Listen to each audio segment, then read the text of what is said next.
Ecclésiaste, chapitre 9. Le sort commun de tous les hommes.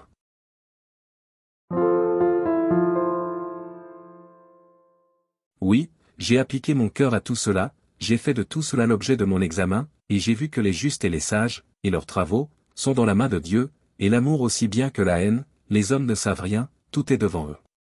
Tout arrive également à tous, même sort pour le juste et pour le méchant, pour celui qui est beau et pur et pour celui qui est impur, pour celui qui sacrifie et pour celui qui ne sacrifie pas, il en est du bon comme du pécheur, de celui qui jure comme de celui qui craint de jurer.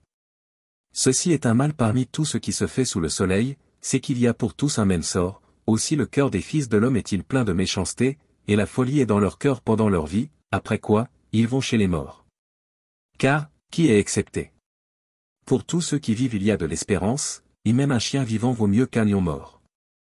Les vivants, en effet, savent qu'ils mourront, mais les morts ne savent rien, et il n'y a pour eux plus de salaire, puisque leur mémoire est oubliée. Et leur amour, et leur haine, et leur envie, ont déjà péri, et ils n'auront plus jamais aucune part à tout ce qui se fait sous le soleil. Va, mange avec joie ton pain, et bois gaiement ton vin, car dès longtemps Dieu prend plaisir à ce que tu fais. Quand tout en tes vêtements soit blanc, et que l'huile ne manque point sur ta tête.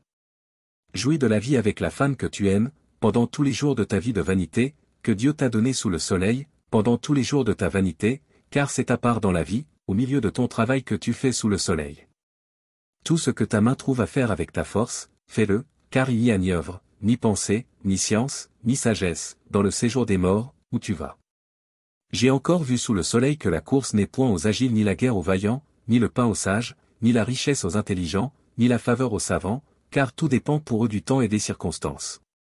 L'homme ne connaît pas non plus son heure, pareil aux poissons qui sont pris au filet fatal, et aux oiseaux qui sont pris au piège, comme eux, les fils de l'homme sont enlacés au temps du malheur, lorsqu'ils tombent sur eux tout à coup. J'ai aussi vu sous le soleil ce trait d'une sagesse qui m'a paru grande. Il y avait une petite ville, avec peu d'hommes dans son sein, un roi puissant marcha sur elle, l'investit, et éleva contre elle de grands forts. Il s'y trouvait un homme pauvre et sage, qui sauva la ville par sa sagesse.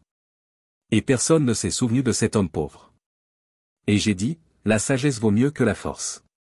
Cependant la sagesse du pauvre est méprisée, et ses paroles ne sont pas écoutées. Les paroles des sages tranquillement écoutées valent mieux que les cris de celui qui domine parmi les insensés. La sagesse vaut mieux que les instruments de guerre, mais un seul pécheur détruit beaucoup de biens.